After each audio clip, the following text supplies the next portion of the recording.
Give me a D and a G. It's the Dawg and Gus Show. It's the Dawg and Gus Show. Hey, Dawg, your beard's looking flickin' great, my man. Thanks, Gus. I've been using the Bush Beard Wash. The what now? At Bush Beard, they know that every man with a beard is a unique beardo. And that's why they offer a wide range of products to cater to every beard's needs. Whether you have a long and luscious mane or prefer to keep it short and sharp, their products will help you achieve that perfect look. From the nourishing beard oil and balm to the refreshing beard wash, their products are made with all-natural local ingredients to keep that beard healthy, soft, and lustrous. The beard comb and brush are designed to detangle and shape your beard, making sure you always look your best. At Bush Beard, they're dedicated to providing the best possible grooming experience for all the beardos out there. So why settle for an average beard when you can have a glorious, well-groomed one? Try Bush Beard products today and unleash the full potential of your beard. Be sure to use Dawg and Gus 10 and get 10% off your order. Bush Beard, the small-town brand with the big old Canadian heart. Welcome to the Dawg and Gus Show. Oh, you're still waiting, and there's nothing happening. I know. I really want something after that, just to say now on. Yeah, well, we're working on that. NBC. What do we got going on today, bro? We're going to talk to a couple of gentlemen that run, I'm going to guess, the Hummingbird Hall, a new venue in Barhaven. Hey, guys. What's up? Thanks for joining us. Interested to hear about the idea behind it and why you felt the need that there was because there really isn't any venues like that in Barhaven, that's for sure, or even in Nepean, really. So what kind of inspired that? Well, it's part of a bigger umbrella of businesses. We've got the Nepean School of Music here, and we've got Pebble Studios, a recording facility.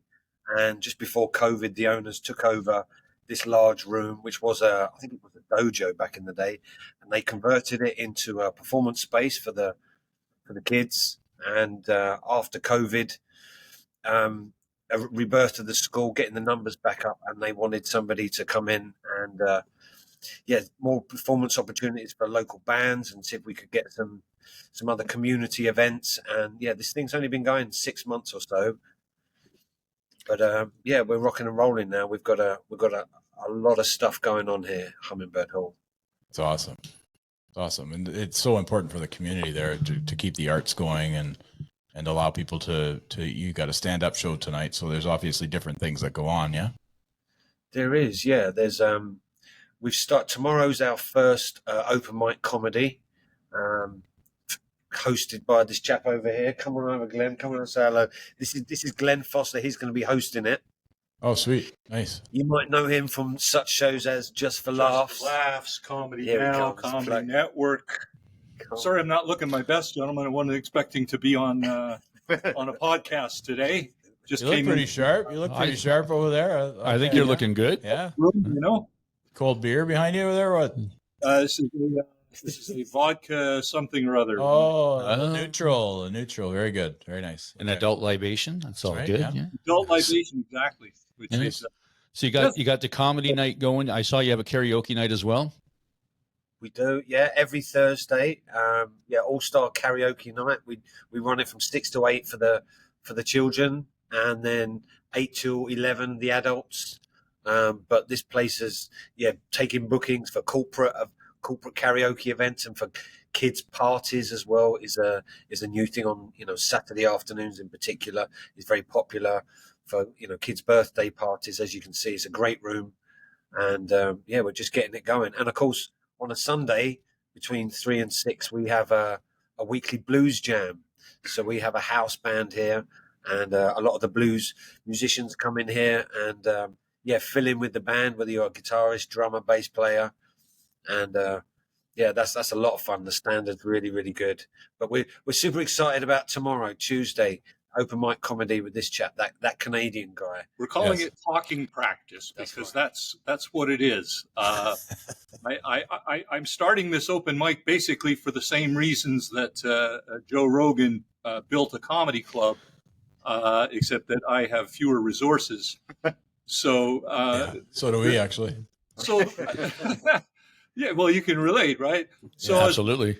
find this room, it was almost a stumble upon it type thing because it is a little difficult to find. But I'll spare you the long story. But I'm very excited to find this room. So it's a place for me to work out new material and try to remember and refresh old material. It's a place to develop young talent as well. It's 15 minutes from my house, which is extremely important when I'm looking for a venue. And the number one reason that it's a great thing is, I'm always jealous of comedians, the Dave Chappelles, the Bill Burrs, who can walk into any comedy club on earth and do as much damn time as they want. Now I have that as well. Yeah, You're right up. You're right up there in the big leagues now. That's right. It seems like it's a very communal feel there. Is that would that be accurate? Yeah, for sure. Very accurate. Very accurate. I'm just so impressed with these guys from our short meetings that we've had, even on this little project.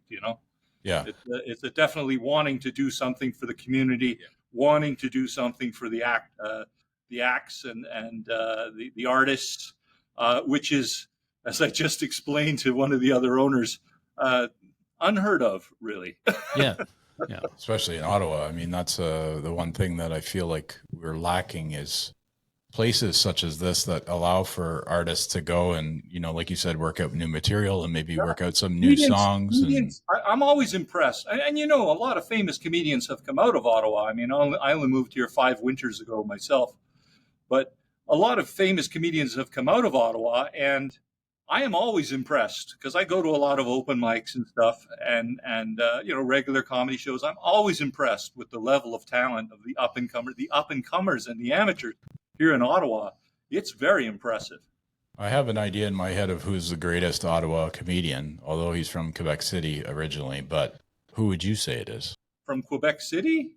Who do you think the greatest Ottawa? Well, you got to give it to Norm Macdonald. That's right. Yeah, that's who I was That's thinking. what I was going to say, but I wasn't sure. Is he from Quebec City? They were born there. Yeah. Him and his brother's like a really talented journalist too. Well, there's Neil. Tom Green. Tom Green, right? Tom Green, yeah. Also, wasn't Phil Hartman? Phil Hartman, was he from Ottawa? I think I'm wrong on that. I think he's from Toronto, actually. Yeah. But Mike McDonald. Mike McDonald. yeah, that's right. Hey. Yeah. Who is a name people may not even know anymore, but man, he was incredible. Oh, he was great. Yeah. And I mean, Dan Aykroyd spent a lot of time in Ottawa too, so we could go there too. But I mean, he's not a stand-up comedy comedian. in Ottawa for sure. Good. Yeah. Well, we find the same thing with the local musical talent too. Like you said, there's such a lack of a word to find for it, but like we have every time we talk to somebody, we're finding more and more amazing talent. Which I mean, you guys are going to start to figure out when you start to book some of these amazing local artists into your club. We have. I mean, we've had some very intimate sort of audience sort of participatory events. We had Tony D. His band came and played and actually shot some music videos in here. Reasonably good guitarist. He's all right. He's all right. We had Lucas Hanneman's been in here for a couple of shows. Oh, I love Lucas, man. He's awesome. With his band, and as word gets out about the place, we're beginning to get a lot of inquiries about can we book a show here, because with a capacity of 40 or 50 here, it's enough to make it feel really well attended, and I don't know if you can see that, but the layout and the stage, we've got some lovely equipment here. It's a really good room for for live musicians to come. And the room sounds really good too, with the drop ceiling and everything. It actually sounds amazing in here. Yeah, which is a happy coincidence, really, because it was, like he said, it was a Taekwondo dojo before. So but it sounds great in here, and so recording and live sound and everything, like, it sounds great and it's fun. When people used to kick each other, the sound was amazing. Yeah, it sounded really good. Are anybody amused? When I walked into this room, because all I was really looking for was a place that was close to my house where I could set up an open mic. I had another place in mind, and the guy hemmed and hawed, and so I was like, all right, enough of this. and basically stumbled on it. I went to one of the bar upstairs, and he said, "Oh, you should go downstairs and check out these guys." And I did, and I'm very glad that I did. Anyway, I'm going to cut out here, guys, and I'll see you tomorrow night for the first edition of Talking Practice. So nice. Take care, guys. Love it. Very cool. Very cool. Yeah, I love that. It's been lovely because the surrounding, we're here 900 Greenbank on the strip mall, and obviously upstairs established gastropub Greenfields. The owners didn't see it as competition, and they've been wonderful introducing Glenn, and so we've got two entrances to the venue. You can come into the front door by the Kids Escape Manor, or we've got this sneaky little sort of speakeasy side door by the entrance of Greenfields. So you can just, one flight of staircases, and a shout out to these guys, the Overflow Brewery. So we're working with them. So all our beer is from Overflow, and they've been tremendous, been really good for us. Great beer, lovely people, representing the arts, as you've probably been there yourself. Yes, sir. Great venue, and good people there. So we've had a lot of support from setting it up to where we are now. Excellent. Which is great because of the fact that they could look at you as competition, but it's more collaborative, right? Well, that restaurant's awesome. I mean, their food and their beverage program is incredible. When I first started working here, I had no idea what was around, and then to find out that the place literally upstairs is like the best place around was really nice. Yeah. So Dan's a regular there. He's there every day, but telling everyone, come down, we've got a bar down. So we're trying to make this a bit of a hub, between the after hours escape manor that they've got next door, us, and we've got, all sorts going on almost every day of the week now. We've got an open mic on a Wednesday a weekly open mic on a Wednesday now. So between the escape rooms, what we've got going on, and the gastro pub next door, it's going to be a little mini hub away from, the big city. And of course, we've got the free parking out the front. Yeah, which really helps because if you want to go and see live music in town at Irene's or whatever, it's a park. Also for bands, like thing I'm really excited about starting in the new calendar year is Jazz Jam. Ooh. So there's a few really good ones around town, but there's nothing really down here. So we want to get a jazz jam going, and one of the things all the jazz musicians always say is parking, and if you're upright bass player, finding somewhere to park is a huge problem. So having a whole parking lot out there to ourselves is really nice too. Well, we had the discussion because I go to a lot of the shows downtown in the market, and we're discussing like loading in and loading out for the musicians, right? Which is a pain. Yeah. When you're downtown and you're on George Street or whatever, and they got the you got your bylaw coming up to you and going, you got to hurry up, we're going to give you a ticket. It's like, man, can you just lay off and let us load in or load out? Like, it's just, so this will be a lot better, especially for for drummers, because the poor drummers, and there is stairs to get down into the place, so it's not so bad. It's not. It's a wide staircase though. The staircase in the front door is, it's massive, so it's pretty comfortable to load in, load out. Okay. That's good. Yeah, because that was one of the things we chatted about at a couple of the shows, because some of the places are just, it's just ridiculous. If you have like a giant bass amp, you can easily have two guys standing side by side walking down with one hand on a side. It's cool. It's really actually accommodating. That's great. It's great stuff. Either of you musicians? Yeah, both of us. Yeah. Kev is a drummer, been on tour back in the day, ain't? Yeah, I spent most of my 20s playing in bands. I'm from the States. My bands were out of Chicago and New York. And so I spent my 20s touring, and then kind of, knocked up my wife and started. I know that one. He's following that trend. Yeah, I know that one. Yeah. That's cool. I mean, so are you from Illinois or are you from New York? I'm from Colorado, actually. But then I met my wife on tour, and then lived in Brooklyn with her for about 6 years. And then we ended up moving back to Colorado and started a cannabis company out there.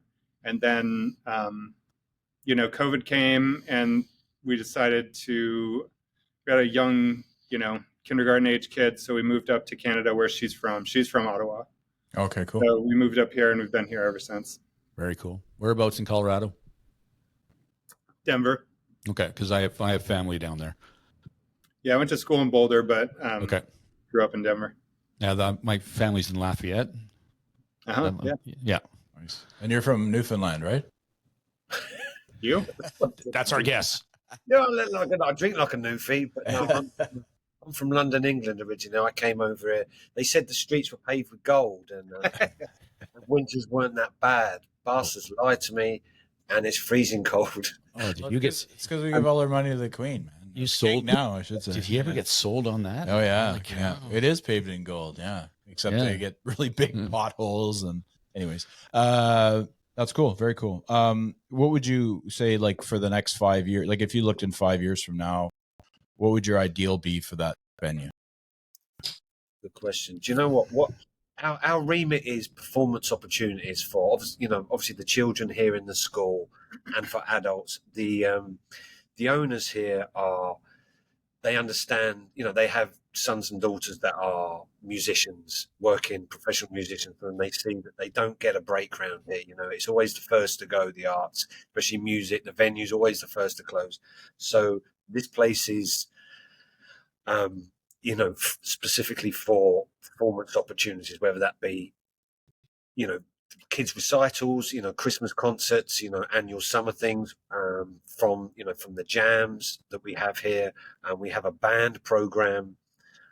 So we get some of our better students that we pull them together, and we have, this has been going 20 years. The school itself has been going since the 70s, and they've had this jam clinic, which has morphed into the band program, where they pull kids together and teach them how to be in a band. Yeah, so if you have like a good drummer and a good guitar player and a singer, you can form a band. And then we have the instructors come in on the weekends and work with them, teach them how to work together, learn some covers, start working on original material. And then having this place is great because they can drop into the blues jam on Sundays to, practice performing, and then we can also put together, full concerts for every, 2-3 months. We put together a show for all the new bands.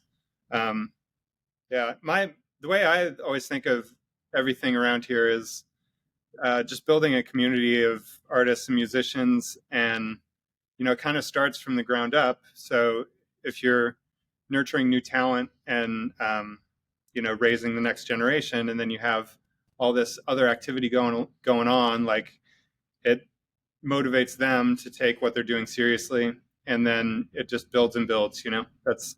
It's a great thing to have a performance venue attached to the school, and then it's just so complementary. They work together really well. I think it's great, like, for anybody that's trying to find themselves as a young person, especially if they're into music, and then being able to meet some people that would be able to form a band, like you mentioned, because it would be so cool to hear this band from Ottawa that formed at Hummingbird Hall. And, you could, as being a professional artist yourself, it was probably the thrill of your life, that you got to tour and you got to play with people you like and all that. Right. So I think it's great. And some of the alumni that have come through here, the Aslin brothers, half the Hirojo trio, a lot of those guys came through here. We've had so many people come, but now we've got this place, so you can come in, have a lesson, get to a standard, come and play either at the open mic or the blues jam, learn how to play with pros in a welcoming, nurturing environment, learn the kind of on-stage cues. Okay, you're solo this, and then get to a stage where they can have their own show. So it really is from starting your guitar lessons, sitting on the end of your bed, to having your own show. That's worth it's worth touching on. The owner, Trevor, is really, really into performance coaching and making sure that playing your songs and being proficient at your instrument is a huge part of it. But there's also another part of it, which is learning how to connect with an audience, learning how to get your head out of your shoes and all that kind of stuff. And the room right now is all lit up, so that the camera can see us. But all these pod lights are controllable. They're all LEDs, so we can change the color of all the lights. And then there's the stage lighting behind us. And there's fog, and the Motorheads and all that kind of stuff. So for a young musician to get the chance to, feel like a pro is really inspiring and motivating for them. For sure. Yeah. I think that's awesome. That's seriously awesome. Because you know how, like, when you were younger, we're all trying to figure our way out. Like these people, these young kids that are coming up and want to be, just this is what they like and that's what they want to get into, and to have that opportunity is so key. It's such a great idea to have it all like the school, the studio, and then this venue all in the same place. That's just like it's such a great concept. And building confidence too. Like you're building confidence in these kids to, like you said, not looking at their shoes and being able to look to people and, have a conversation or show them the music and all that. Right. So we also have a digital audio workstation program. So I was sitting around thinking, kids learn how to play violins and pianos, but a lot of them are just on their tablets at home all day long. So why not teach them how to make music on their computers? And so we have that program going too that we're trying to build. And with that, if you have kids that are making beats, whether it's all in the box EDM music or whether it's recording, one-man band kind of thing, like recording or coming up with a beat, recording the guitar and recording the vocals, that kind of stuff. The cool thing about having the studio here is that if some kid wants to come up with a song, we can track live drums and we can find a vocal, a female vocalist if they need somebody to sing like a hook or something like that. And we can record it in the ISO booth and actually get really high quality stuff to like drop into DAW tracks. Really cool. And I'm really hoping that eventually down the line we can have like recitals that are like, kid dance parties basically. Like if we have recitals for the DAW program, it would be so tight to have like teen dance party, like just kids geeking out on soda and like fog going on and the lights are down. It's so fun when you're at that age. You don't have anywhere to go, but just being out of your house and away from your parents is so fun. I remember being like that. And we're in the basement of a strip mall, so I always think like all the good music always comes out of the garage or your mom's basement or something like that. So it has that vibe to it too, where it's like this undercover like hidden gem down here. So cool. Yeah. Underground music is coming back, baby. Yeah. I love it. This is awesome. What else do I have? Do you have a dream artist that you'd love to have come in for a show? Like, is there anybody, like, do you have a list? Or you just have one person? You already had Tony D, so you're doing okay. Yeah, because we're very much, I'm a blues musician myself. I've got to know, Dave Brennan, the president of the Ottawa Blues Society, and we've tried to rope him in to put on shows because he promotes as well. So we had Morgan Davis in here, who's a real old blues troubadour, came in here the other day. So he's opening some doors for some of these real pro blues guys. But Tony came to that. He recorded a live video here live. We're putting out some AV sessions for bands to be able to record live, film it live, so that they can then use that to promote themselves, get festival gigs, get on the circuit. But in terms of the top, you had Lynn Hanson. I'd like to get her on. She's mustard.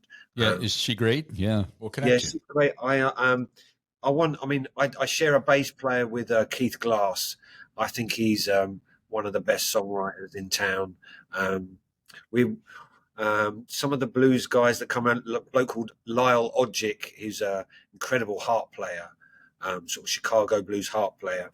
We book half of his band as the house band on a Sunday, and I'm desperate to get him in here for a full show because that outfit between Fred Sebastian, Ben Griggs, and Lyle, that they're tremendous. Wicked Grin as well. These are all blues guys that are through the circuit, but I would love to get Wicked Grin and Murray Kinsley and those guys, Laura Greenberg. I like the old blues and folk stuff myself. We've got some really, really good blues artists in this city. We've had a few on here. Angelina Hunter Trio. Yes. They're amazing. Yeah. And we're trying to get in contact with Angelique Francis. Yes. Yeah. Her as well. So at the Capitol Fair, she's doing great. She just won a Juno the other. Yep. When she's not Grammy nominated, she's doing great guns, isn't she? Yep. Yeah, she's amazing. They're all amazing. Yeah, we learned that as we go. Like yes, like I said, like we were talking about the stand-up stuff and all these people that you're learning about. But every time we do a show and every time we talk to people, we're learning about another band, and it's just like it doesn't stop. It's been amazing. Yes, it is. It has. Yeah. I'd like to get some dancing in here, some like real. I'd like to have a ska night. So there's a lot. Ska night. Yeah. Young'uns in here because there's a lot of the boomer generation have been kind of frequenting this establishment for now, but I'd like to get some of the young'uns in, get a bit of skanking going on down there. So, yeah, nice. Skanking is it's good. a really, really cool young Ottawa band, the Dive Tones. Don't know if you're familiar. No. They're tremendous. I would like to get them down here. But if you can send us any recommendations, lads, please do. Oh, we will. We try and keep the Friday and Saturday night free for the local Ottawa bands. So. That's awesome. Well, and it's so beneficial for them to have another venue. And maybe they live in Stittsville or Canada and they don't want to go to live on Elgin or something. Or, yeah, like sometimes like just driving downtown's a pain. So it's nice to have it, outside, like you said, like free parking. That's a huge thing. Yeah, it's big. Yeah. Like, trying to go down to to Cuff and I don't stuff. think that's like the big thing. They're not going to say free parking. Yeah, they are. That's the big free parking. Yeah. Selling point. Great acoustics. Free parking. What's your most useless talent? Just to throw what in here. Yeah. Most useless talent. He makes salsa. That's pretty useless. A Brit that makes salsa, actually. Exactly. What's up with that? Cowboy candy. You know what cowboy candy is? Yeah. I know it well. Yeah. Spicy? Yeah, damn straight. Oh boy. Yeah, it's good. It's like pickled candied jalapenos. Ooh, that's a good switch up. Yeah, we bring that out to the bar sometimes to get them drinking more. Yeah, no doubt. Yeah, absolutely. Get the overflow brewing. What about you? Do you know any? Do I have any useless talents? Probably more than I can count. But we should probably ask your partner about it. Yeah. No. Yeah. What about you two? What are some of your useless talents? Him. He's my useless talent. I can do this. This is something I can. Oh my God! Like really trippy. Oh, that's cool. Yeah, but I've never met anybody that can do it. I only saw Bill Cosby do it, so I don't think that's a good one. I'm not in the same boat as Bill. You haven't broken that out since Rebecca Noel. Oh really? Yeah. Oh, speaking of talent, you could definitely. Oh, there's a talent, boy. Let me tell you. Special. She that lady. I've seen some. People always moan about when I first came here from London. Oh, if you're a musician, you don't want to come to Ottawa. You want to go to Montreal, go to Toronto. Yeah. And this place got absolutely slated. And I got here, went to see some. What are you talking about? The talent pool's as good as any major city. Mm-hmm. What are you talking about? Agreed. You just got to dig a bit deeper. It's not because you don't have. The one thing about Ottawa I did notice is there are lots of smaller venues like ourselves, 50, 100, maybe 150. And then since Barrymore's died a death, there's nothing in between the small venues and the TD Arena. Yeah. There's very few like 500, 1,000 capacity venue. You've got like the Bronson Centre maybe. Mm-hmm. Yeah. Overflow is filled the hole nicely, hasn't it? And yes. They do a great job with their social media and everything, and getting some good bands in it. But there's very few big mid-size venues in this town. Agreed. Which because it is a pretty sprawling town. Like you should be able to figure out something. I mean, that's the other thing. I mean, Live Nation will probably hold, I don't know, 2,000 maybe. Yeah, when they take over the chapters down in the market there. But again, they'll probably bring in their own people too. Yeah. Right? So that's going to be a mid. That's probably going to be 1,500 to 2,000, maybe a little bit more than 2. Yeah. Depending on how they, if they put in tables or if it's just like general standing admission. I guess they have to figure that stuff out. Yeah. But yeah, we agree. very few promoters or managers or stuff here, but I know Mike have done a good job to rally people together, and I think, to be honest, the powers that be have overlooked the fact that it can bring money and prestige to the town, whereas similar populated cities like your Halifaxes or Winnipegs, they've really done well with the music and seen the value in supporting venues and cutting the red tape to make sure that they can get their licenses and making but it's you Canadians, you love a bit of red tape, don't you? God, we love a lot of red tape. Thanks very much. Oh, in every industry I'm in now. we can get Ottawa, rocking and rolling. I agreed. Yeah, we had the mayor on a few weeks ago, and we did discuss that a lot. And he has stated very democratically that he's going to work on that. And Mike, as you mentioned, are kicking indoors, and that their Ottawa, their awards show, the CMAs, the Capital Music Awards, is actually a great night out in Ottawa now. And we met so many different artists in different genres, like hip hop artists, and the Jay Morris Jay Morris is a hip hop artist that's been in Ottawa his whole life, and he's been putting out music for like 15 or 18 years or something. And this is a very talented guy. So there's different genres, there's different appetites for music here, and like you said, I think that as a city, as we grow, into a metropolis, which is kind of what's happening, we should embrace the arts again. And the National Arts Center, of course, is one of the staples in Canada for arts. And I mean, the challenge, like you said, is finding the people that want to actually put the money in to create that, which I think could pay off if it's done correctly. Which Ottawa is just kind of a sleepy town, and it does unfortunately have that reputation. So I think that you're totally on point with that. Yeah, and I suppose from an artist's point of view, ticket prices haven't really gone up in line with inflation, have they? Let's be honest. No. And with cost of living, that little bit of money you have, left over from the month, you get a 6-pack and do Netflix, or do you go out? You go out on the town. So we're kind of battling against the elements here as venues. So we do need help from. Well, our shows are all cheap, though. I mean, they are. Yeah, it's not expensive to come here. That's right. That's for sure. We have like fantastic beer prices too. So yeah. So pay what you can, or free entry. The Blues Jam, free coffee. Pay what you can. The open mic is free entry. Pay what you can. We do everything we can to make it more of a marketing arm, of the business, where the more people that know about us down here, hopefully the more people, interested in music. You're down here. If you have a child or a niece or nephew that wants to get into music, sign them up for lessons, and that helps keep this place running as a venue too. So very affordable. But I agree, like it's everything's so expensive, and nobody's making any more money than prices go up and wages stay the same. So it's a vicious cycle for sure. In Ottawa, they tend to always say that they're always broke.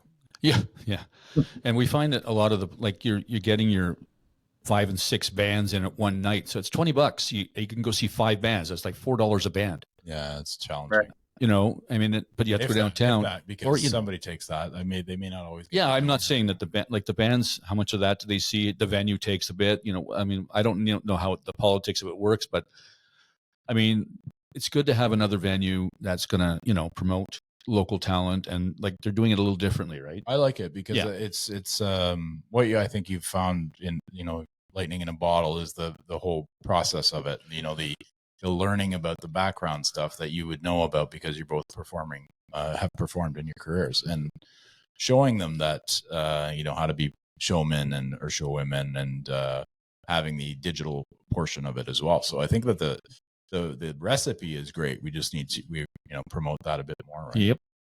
I didn't even think about this, but part of the should let you know that part of the band program, we do like a 1-hour kind of presentation guest lecture portion of it. So they come in and practice and work on their songs and play and have fun. But then we also make sure to have a little bit of education in there about like, what does it take to book a tour? What does it take to like get your music published? How do you get on Spotify? all that kind of stuff that you don't really realize until somebody tells you about it. So we do try to educate the kids that way too. That's great. I think it'd be easier for especially for kids, like for us older folks, like just trying to get them into like, you know, this is what you need to do digitally to get your stuff out there, because they're pretty aware of like, you know, the digital stuff that's going on right now, because they're all into it. Yeah, yeah, but Because I know at the school we have there's a program called Scratch that the kids like to play on, and it's like to, you know, like you were talking about earlier about mixing beats and stuff like that, making their own music, and that's they just jones to get on that. Oh, really? Oh yeah, but of course you need to get all your other stuff done first. What do you first. guys feel about the digital era? Like, I mean, obviously I grew up buying CDs and like, you know, like still have them all, you know, and actually take really good care of them because, you know, and vinyl as well. I have a little bit, he has a lot. But how do you feel like, you know, like the less than a penny on each stream, you know, like, do you feel like it's a bit of a challenge for any new artists, and how would you go about changing that a little bit? Made more money last year selling hot sauce than I did through streaming. And you know, and I'm with a label, got a publisher, you know, all of that.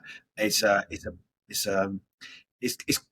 has killed it. But having said that, I've got Spotify and I discover great stuff on there. But Agreed. then I go and make the effort to go and buy their vinyl or Mhm. go see them when they're in town. So it's a double-edged sword, really. I mean, AI, don't get me onto the whole AI and music and that, because I know the genie can't go back in the bottle, but still, I say keep that well away from music. Original thought will always beat a robot, and you know, stuff that's already. But CDs, you know, I've got an album coming out next month, and I'm talking to my label boss, thinking, what physical format do you bring it out on? Is it even worth doing it? Do we spend a few $100s? You know, printing off 500 CDs. Who has a bloody CD player these days in their cars? No, They're doing away with them. Not in a car, but I've got a CD player at home. Or records. So yeah, vinyl. We know, yeah, in the UK and here, vinyl sales are going up and up and up. Vinyl's the way to go. So so sourcing, you know, check printing, you know, pressing places to get. So yeah, vinyl. You're gonna have black and white checkered, like ska vibe. Yeah, Yeah, nice. Yeah, I like that. But Like Vans, baby. One of the things we'd love to have going forward here is because this place is huge. You know, you can't see it here. I'd love to have a listening post, you know, where some of the artists that come through here can cool. leave their merch, and we have like one of those old little MP3 players with their album. They can have a listen and they can buy merch, buy the CD, you know, pop it in, because yeah, the musicians need. Well, you know, the markup on a T-shirt or you know, a bit of that is huge. It's more than tens of thousands of streams. So yeah, bands have to flog a lot of hot sauce, find new and impressive ways to do their merch, because T-shirts and hot sauce can keep you in petrol and everything else. Whereas streaming and all that. I think long term, I always have a pretty macro view of stuff, and it is depressing to see how the record industry has gone. But I tend to look at it like you could turn the corner and talk to somebody about how AI is going to take away all the jobs and the whole world's going to fall apart. So to me, father of like a 10-year-old girl, I tend to think that stuff like art and music is going to become more valuable over time, because things like being a lawyer is going to be obsolete. So those human things that we hang on to, I think, are going to kind of grow in value.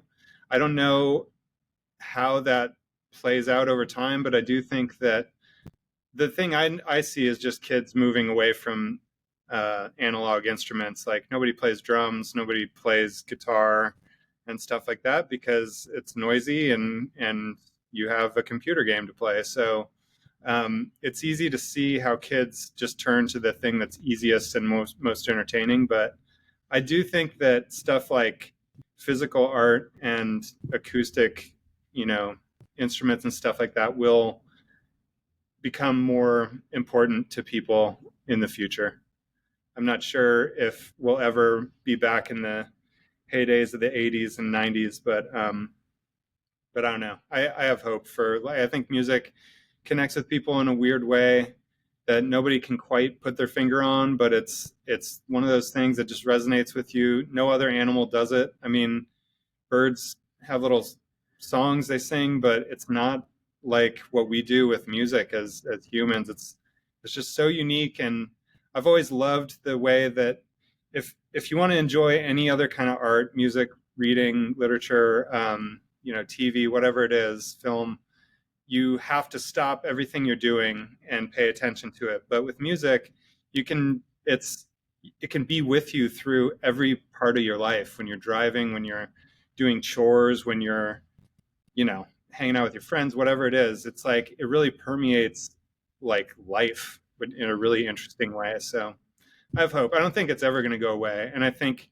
it'll always be important to people. So yeah, that was like one of the most beautiful answers to that. Absolutely. Yeah. And it's so true, because music is such a language. There's people that don't speak English that love a certain artist, or the Beatles will always resonate with the rest of the world, but they speak, you know what I mean? Like, it's very true. I feel like I love my collection of music. I cherish it, and a couple books that I keep aside, because I'm not, you do a book purge, and I'm like, I'm not getting rid of that one. That one's just like, I'm not getting rid of that. So I think that you're right on the money with the fact that I think those things that I can pass. I have 2-year-old twins, and I would love to pass on the love of music and the love of dancing, and they're kids, so they love that. It's Bluey all day, which is not the best, but still fun, and it's fun to see them dancing, and it's natural. Like, we never taught them how to do that; they just do it. So I think that music is a love language, and it's wonderful. And I think that you're exactly right. Like, there's only a few people that make a lot of money off of Spotify, and especially the owner, who isn't even a musician. But it's, like you said, there is positives to it, because I do find so much great music because of the fact I like this one person, and then they show you a bunch of other ones. But that, especially as middle-aged guys, I mean, you're so quickly just going to listen to the same like classic rock you did as a kid, but now, I mean, I'm always discovering new stuff, which I love it for that reason. Yeah, agreed. Yeah, that's the one. I think that's the biggest point of Spotify, and that I like, because we were just talking about it tonight. We were talking about a couple of bands, and I said we're talking about Whiskey Myers, and then I said, what about the Turnpike Troubadours? And it was just kind of like, oh, look up, and there they are, like all listed. You might like, if you listen to this, you might like, which is great for that, but for supporting the artists and giving them the money that they need, it's just ridiculously stupid. But yeah, but I think the good point of how money is so important for driving to the location, and like these artists, like you said, I think that pod idea that's awesome. That's unreal. Like, you should really do that. Definitely, 100%. You should see the look on some, because a lot of our events are all ages. So the Blues Jam, obviously a lot of them, the old boys come in, but it's open for all ages. So we get teenagers come in here, and there are, nothing quite beats live music. The bang of a drum actually hitting you. You feel it. Mm-hmm. Kids, they come in here the first time, they're a bit overwhelmed by it, but they're really excited by the loud music and the lights and everything. Second, third time, they jump up, and they have to go, and they're playing, and then you see the mums and dads looking at them. It's amazing that playing with 50-year-old pros, and handling themselves, and of course they felt the fear, they did it anyway, they feel like $1 million when they're done, and then they come back next week, and they're even better. They're not shaking when they're plugging in. You see them the next week, they're actually enjoying it. I mean, this lad Jack, he's an electric guitar player. He likes like Eddie Van Halen and all that kind of script. And he comes in, he started in, he didn't want to say boo to a goose. The other day, he had one of those sort of radio controlled plugins. So he had his guitar playing behind his head. He was going around the room, going around to people. And this, this is in the space of 5-6 weeks. He was petrified, and now he's a showman. That's live music. You can't. That's always going to be there. Musicians will always make money out of live music as long as people, support it. But I think after COVID, people really appreciate it. Those live music lovers really appreciate it now it's come back. Yeah. And, and it won't die out. No, it won't. As long, like you guys said, you guys are on the right track. I feel it's going to be a great venue to go check out some stuff at. For Yeah, sure. we're gonna have to go by there. Well, I'm not far from there. I'm thinking I'm a little further, but I'll still go. I'm gonna go check it out. Yeah, you are. I'm gonna get some hot sauce too. Yeah. You got to hook the man up. He loves his hot sauce. Yeah, that's right. This nice overflow beer. And when the girls are older, I'll bring them with I'd love to. I play guitar a little bit, like the. I don't practice enough that I used to, but it's still like my little friend that's down in the basement in the I put him in the utility room because I've run out of space in my house because my kids have taken over. But it's I go there for my records and that's my space, and I do enjoy it. But like you said, live music is my. I'll go, like Dawg is great for this. He goes to all these amazing shows. I have stopped a little bit just because of kids and stuff, but it's the best. I mean, I absolutely adore seeing an artist creating their, like basically replaying what they created, and is so passionate about it that they want to share it with everybody, even though they're only doing it for themselves, and then everybody else likes it, right? I think that's so amazing. Music is amazing. It is. Big up you guys for again, talking about it and finding a platform where you can, showcase some, people like yourselves and artists like Lynn, because there's lots of different aspects of the musical world to be able.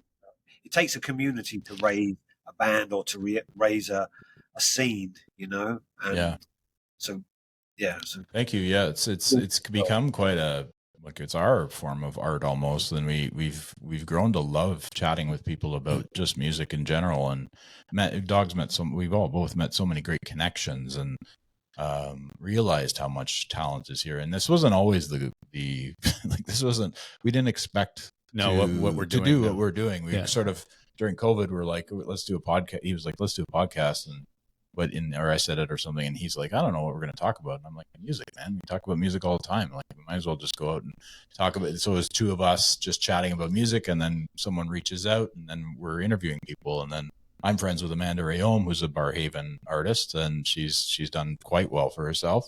And I got her on. So I was like, and then it's kind of snowballed from there. We've changed effects and tried to make it a little bit more professional. So you saying that is great. We appreciate it. That's what our goal is, to really grow the industry in Ottawa. That's kind of our basically what we want to do, So it's great. You're bang on about the community too, because I went to a Halloween show, and the band that was playing invited me to come out, but there was like 5 or 6 guys from other bands there to support the bands that were playing, and they do it all the time. And it's amazing to see when they come out. It's like, okay, so and-so is playing. Yeah, I'm going to go to that show, and then all of a sudden there's all these other guys, fans of the bands, because they're fans of music too, besides being artists themselves, right? So it's amazing what you can accomplish with these individuals. It's like, and we're so in awe. I'm very much in awe of what musicians do, because I can't do it. Yeah. Just all the work that you guys put into putting out an album, like all the stuff that you need to do, the writing, all that stuff. I can't even wrap my head around it, but I love it. All the fights you guys have. Yeah, the fights. We want all the nitty gritty. Yeah. But that's why I do this part, because I appreciate the music so much, because I've had it. It's been in my life since, I can remember. Yeah. It's been a long time. I just watched the Tragically Hip thing the other night. I haven't watched any much more of that. Yeah. Bawled my eyes out. Yeah. Takes a community, and it's often focused around a venue, is where groups of musicians come in there and they form bands, and then they come out of there.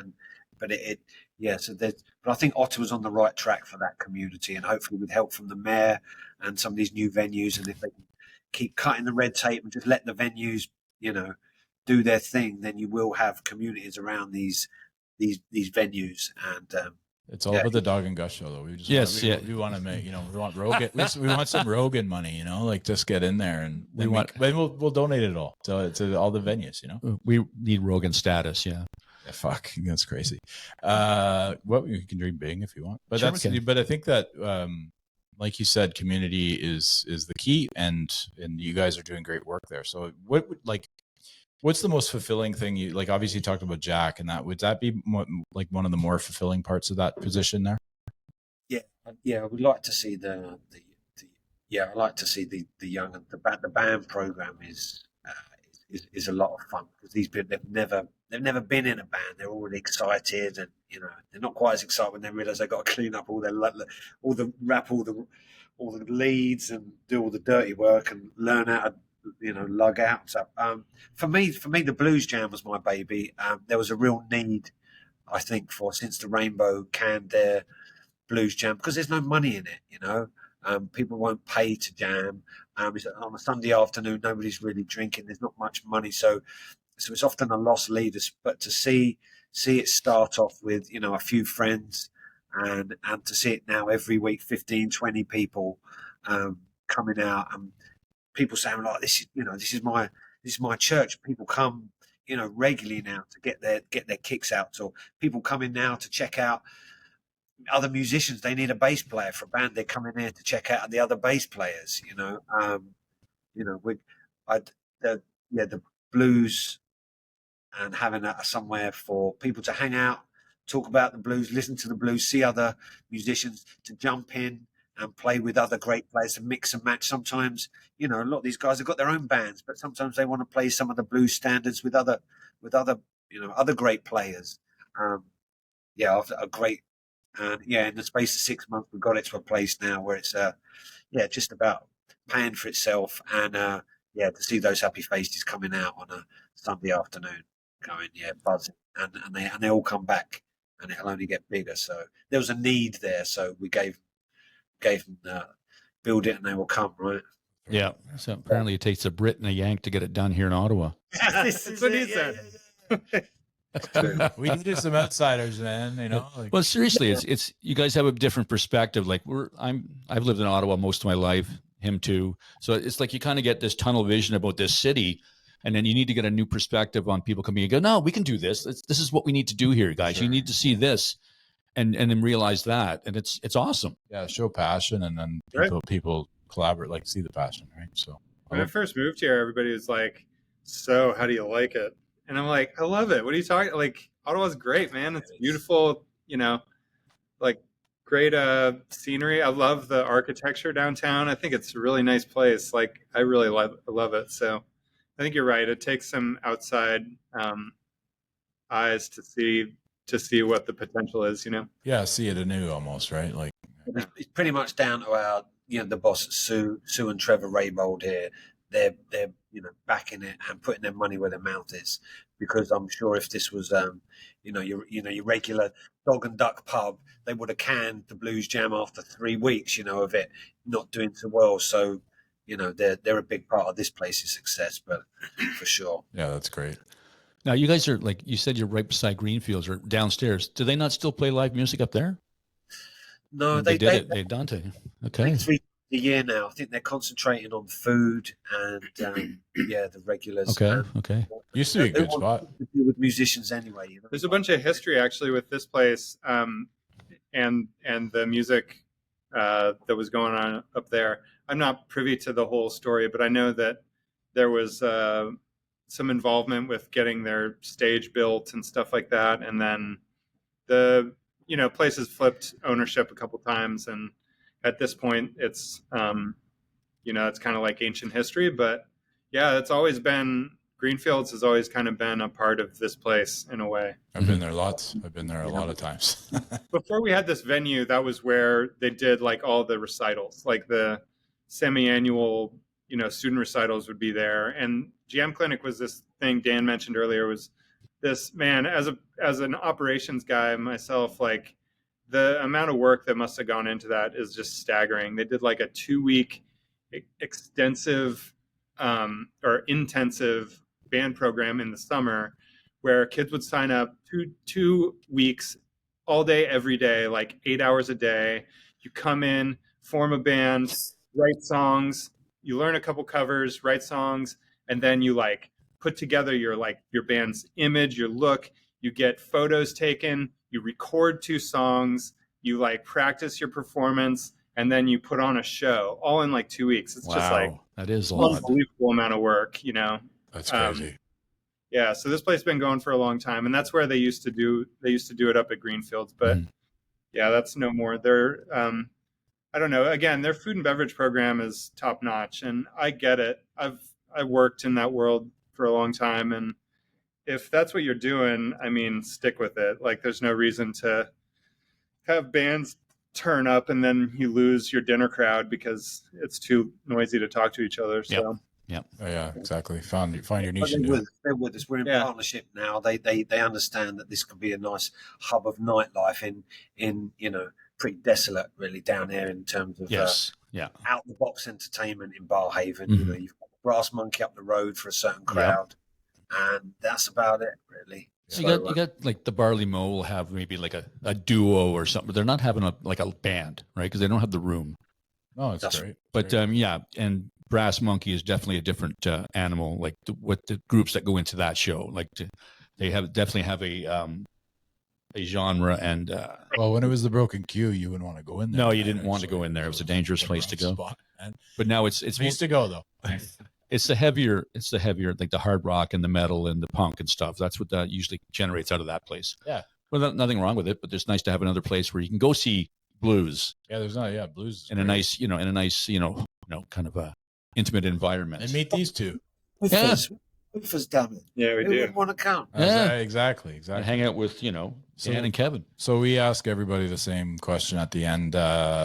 We all agree 60s and 70s music rocks, but if you were to go into a decade of music and decide which one is better for each of you, is it the 80s or is it the 90s? Who came out the 80s other than Queen? I'm trying to think.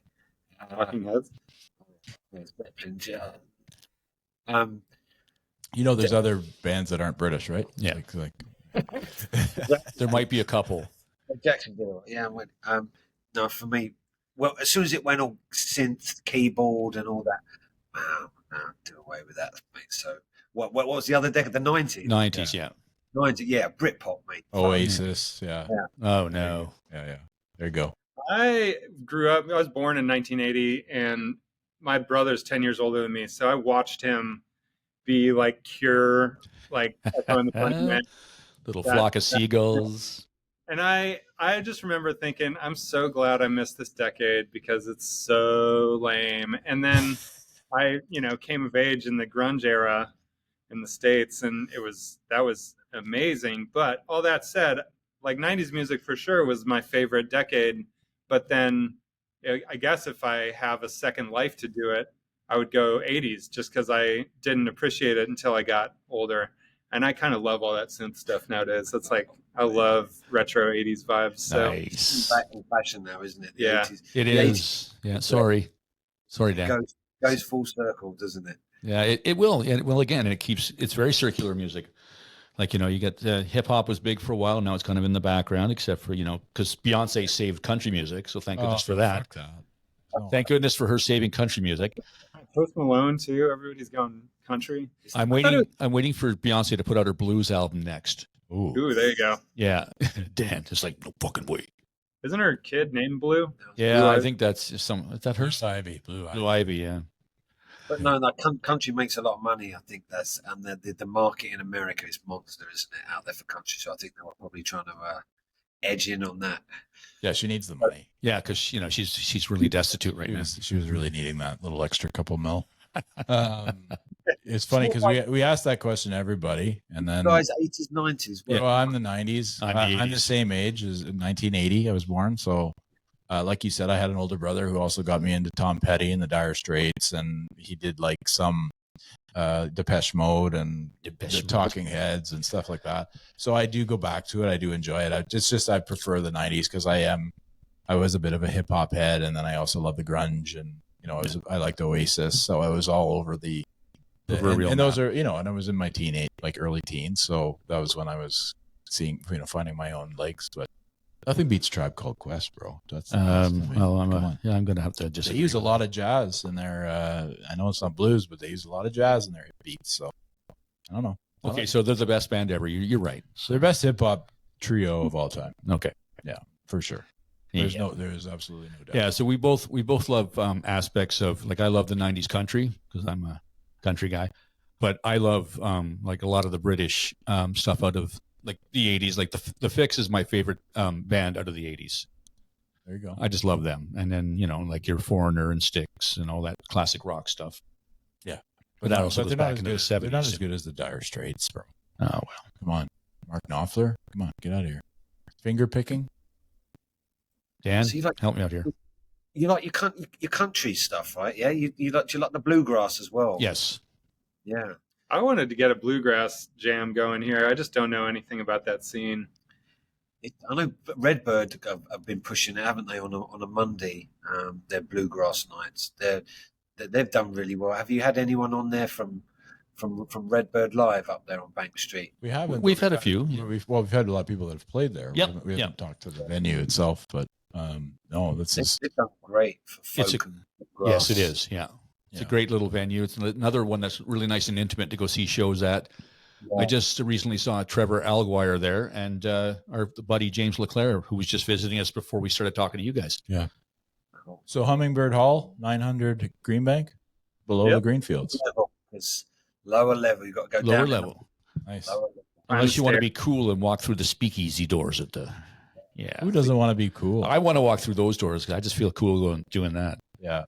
Doors open, come on down. That's right. I'm gonna check out the blues for sure. I meant to come out yesterday because I was talking to you about it, but I got caught up with Sarah Church and Adam because we're hosting a show at the Live on Elgin with this wonderful interview.